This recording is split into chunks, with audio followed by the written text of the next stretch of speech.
Good morning. Committee on Parole, we are reconvening on Thursday, April 27th. We're at the Natchitoches Parish Detention Center. It is 10:51 a.m. and is with the staff at Natchitoches introduce yourself. We muted. We're muting. So what I'm gonna say is that she will. You're not muted. Good morning. This is Sherry Moore at the Natchitoches Parish Detention Center, and I apologize. Our power is out, and we're actually on generator right now. Thank goodness we were able to connect to the internet. And I have William Brickhouse present. Oh, thank you. We had lost power this morning too, but we're back up for your persistence in joining with us this morning. So, Mr. Brickhouse, would you introduce yourself? Tell us your name and DOC number. My name is William Brickhouse. My DOC number is 608-422. And Mr. Brickhouse, excuse me, I'm going to read some identifying information into the record, and then we'll have a parole interview with you. I want to acknowledge that we have, well, I see Miss Alice Hardison with the VA's office is here this morning. And you all will have comments. We'll call on you at the appropriate time to do so. Thanks for being here. Mr. Brickhouse, you're classified as a second felony offender. You're currently served a 15-year sentence. Your sentence in Natchitoches Parish in September of 2019 for indecent behavior with a juvenile. You have a parole eligibility date, which was March 22nd, 2023. You don't earn good time, so your full term date is March 23rd, 2033. Is that correct? Yes, ma'am. And how old are you, Mr. Brickhouse? I'm 39 years old now. And you'll be 40 in June, I see. Yes, Pretty ma'am. soon. So how long have you been in jail? I've been here since 2018. I think, ma'am, to be honest. About 5 years? About 5 years, yes, ma'am. So you've served about 5 years of your 15-year sentence. Yes, ma'am. And you've been in Natchitoches your whole period of incarceration? Yes, ma'am. I see, in 2022, you earned your HISAT. Yes, ma'am, I did. Yeah, good. Congratulations. Thank you. That achievement.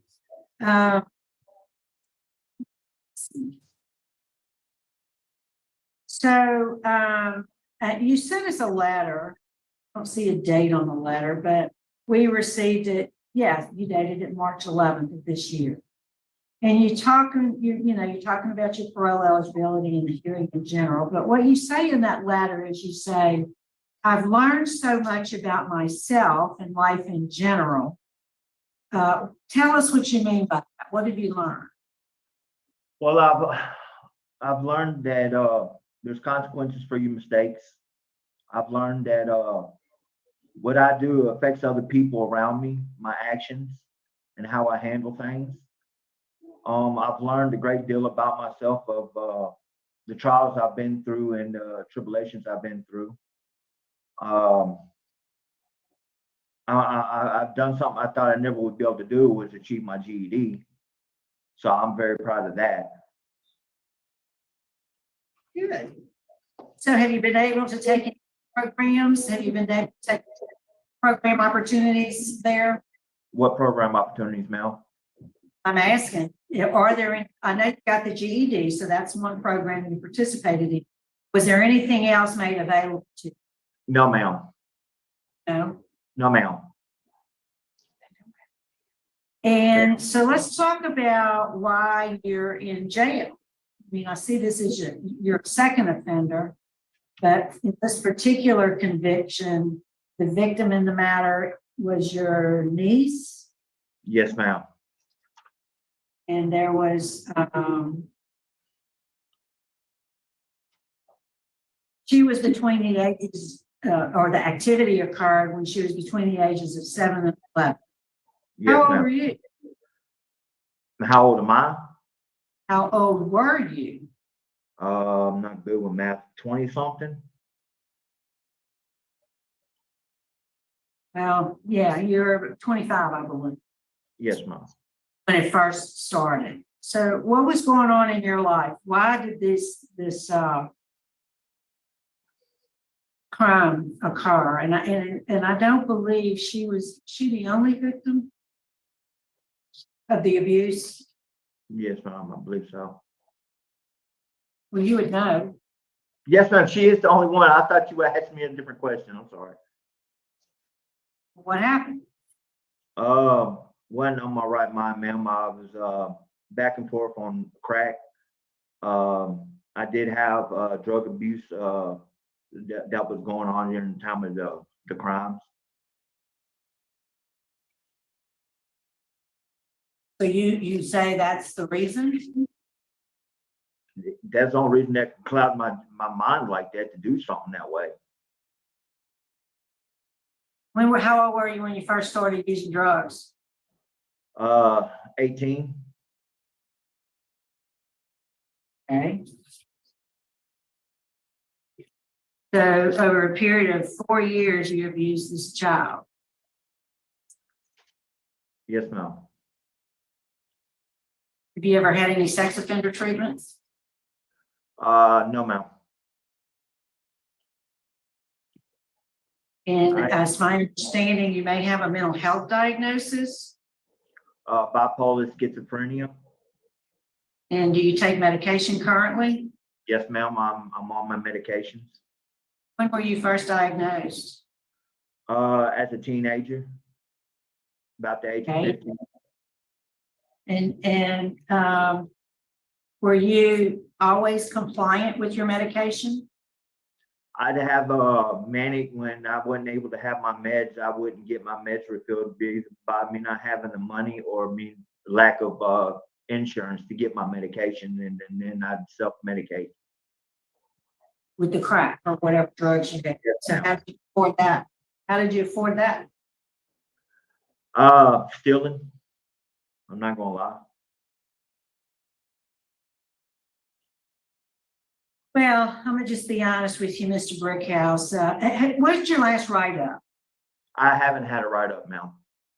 It's good. I'm glad to hear that. I'm really, I li- I want to commend you again on your achievement for the high set.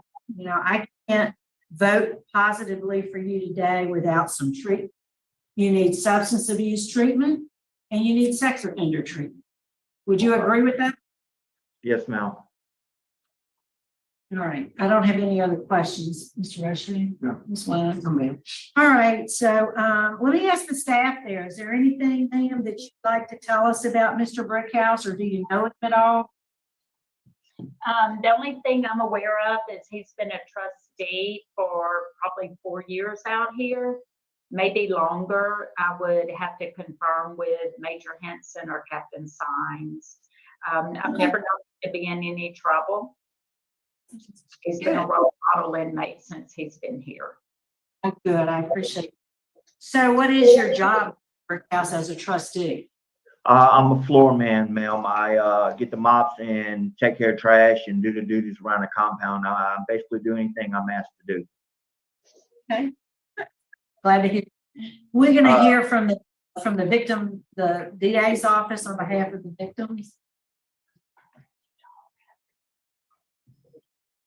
Good morning. Mr. Harrington is going to speak. He's the DA. Good morning, Village Harrington District Attorney. We have met and discussed the possibility of Mr. Brickhouse's parole with the victim. She was unable to be here today, but she objected, and so on her behalf, we would object this morning, and also on behalf of my office, we would object, and that's all we have. Okay, well, thank you so much for joining us this morning. Good to see you. You're welcome. Thank you. Mr. Brickhouse, is there anything you want to say to us before we vote? I just want to say that I worked with probation and parole up in Miss Crystal.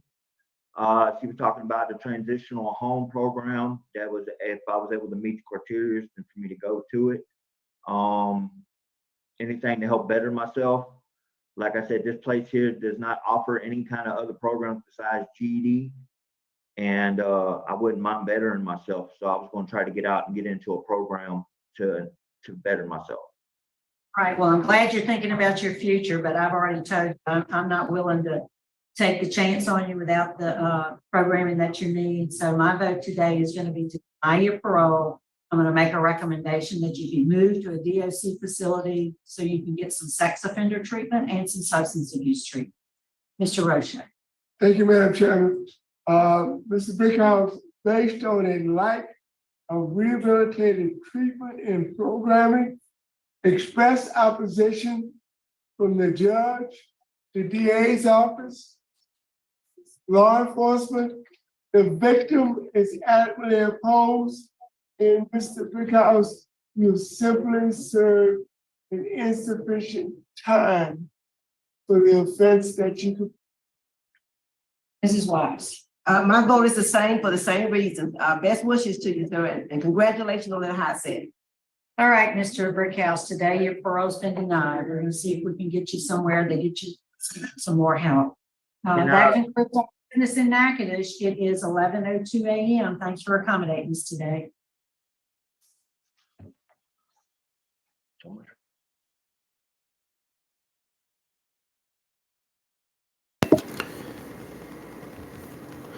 It's a fitting atmosphere to be there with the electricity off. That light, he looks like a classic predator, a cockroach, sitting there creeping on his own niece.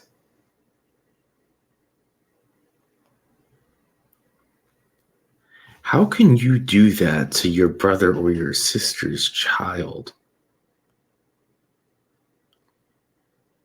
How can you do it to a child, but you further cross the line by doing it to your brother or your sister's child? What is to a 7-year-old? I have a 7-year-old.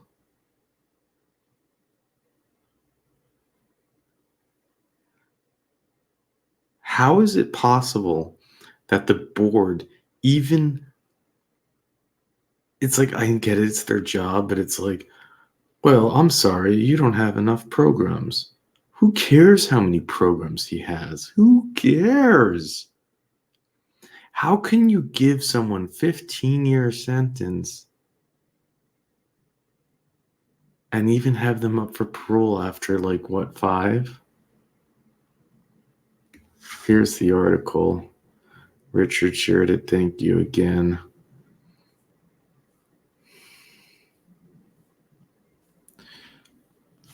Doesn't say much, but he was arrested at 34 years old.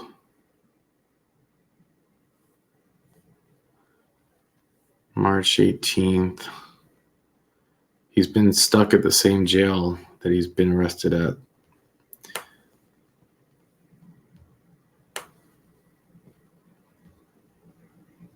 It's nice to know they have a law that up to 30 years. And then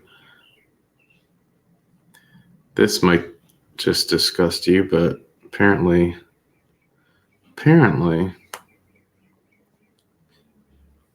these cockroaches,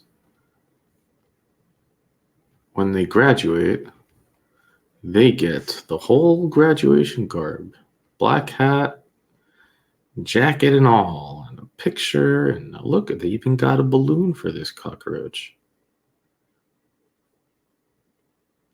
Sick. A certificate and everything. You got your GED. Good for you. It's insane. And you know, it's like this every time, 99.9% of the time, where they don't have a single write-up. It's like, it's just the way they are. They know how to not have a write-up.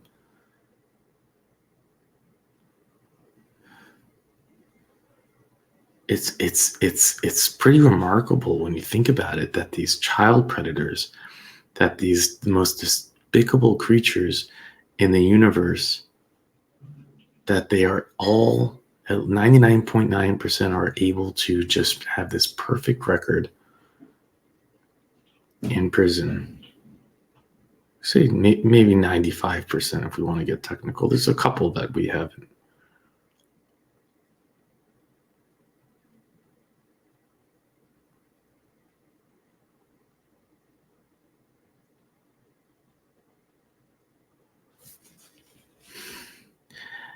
I'm happy that the assistant DA or DA showed up to say something, but I'm not impressed at all with their lackluster effort. Maybe you want to argue on their benefit that, well, they knew that he was going to get denied. But have some type of, make a strong statement. Say something that would put some fear into the mind of the cockroach. Do it at least because you're angry and you want to do it on behalf of your victim. Are you so burnt out and so tired that you just don't even care? It's just a job. It's just another day in the office.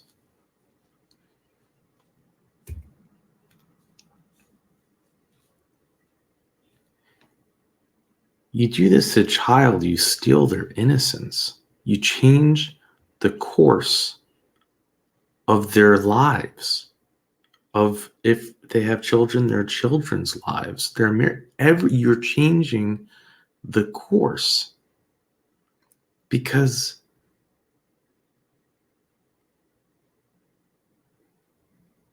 there shouldn't be leniency around this.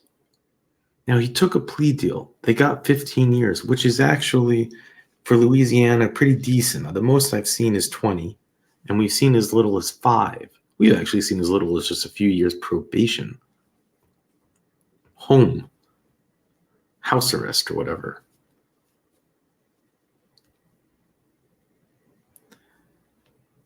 And I don't believe for a second that this was his only victim. He said, I believe so. And then when she said, well, you would know, he immediately, his response is, I didn't understand you. No. What do you mean you didn't understand you? She didn't repeat her question. There was no you heard exactly. You're doing your manipulation thing because that's what you are.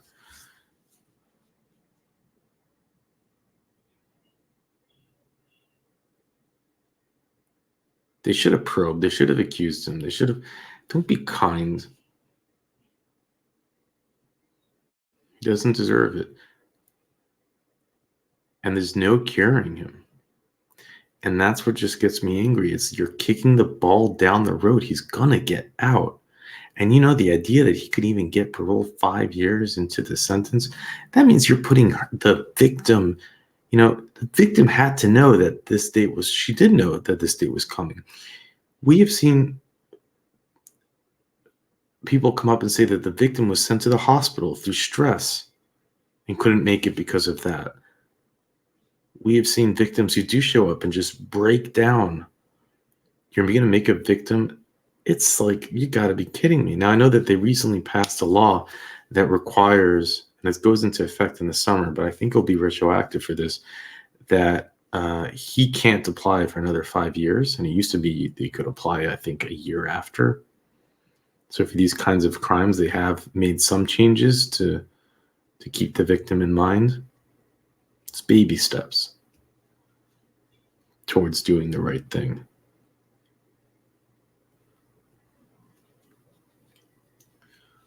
That could mean, I guess, in theory, that the victim would have to go through this another 2 times, assuming he gets denied in another 5 years. You just don't know with the parole board.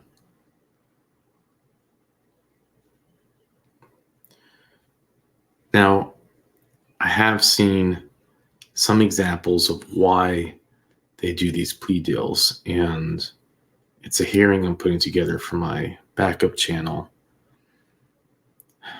I'm working on it. But it's basically it is a case that goes to trial. with a stepfather that was doing this to his daughter for years, his stepdaughter for years. And during the trial, you can see why they would want to avoid it. There were, when testimony was given, there was objections arguing for mistrial, which certainly I was able to see the case for it. It's definitely for appeal. The victims had to take the stand. It was, jury trials are messy. So to protect the victim, a young girl, she was, 13 at the time? She's now probably 18. They want to take a plea deal. And to avoid all the messiness of a trial, they want to take a plea deal. But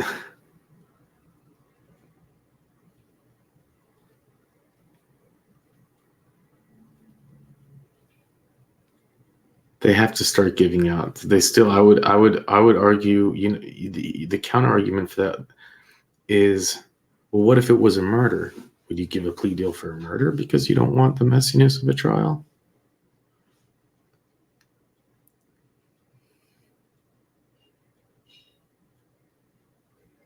Now, if the victim herself says, no, I don't want to take the stand,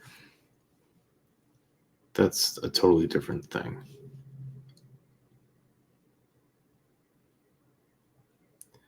But in my opinion, these cases need to be viewed under the eyes of the law as serious as murder, as serious as first-degree murder.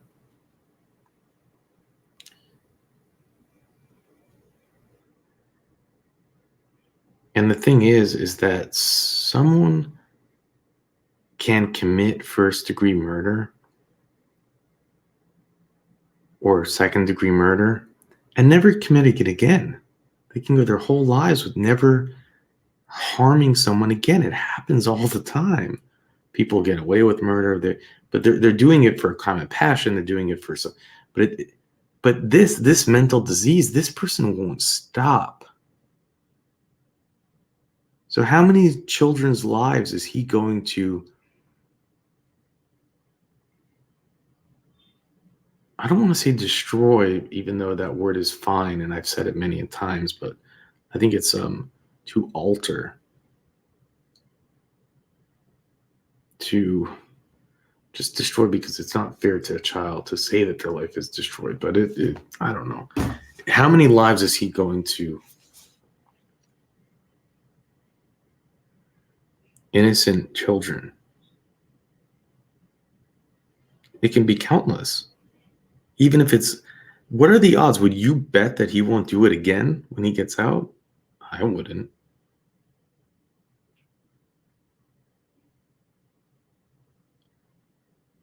But this is part of what drives me to continue doing these hearings, to point out what is so clearly wrong with our system.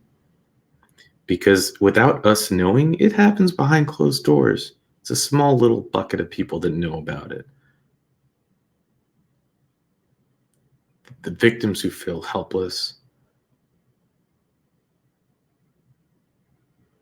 the cockroaches that commit the crime that are quite happy to fulfill their fantasies and take those risks so they can get locked up and then get their GED and wear a fancy hat. Get a picture and a balloon. Pat on the back. Who's a good boy?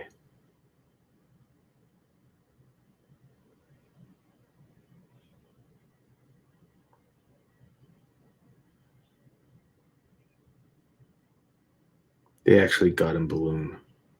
Got him a balloon.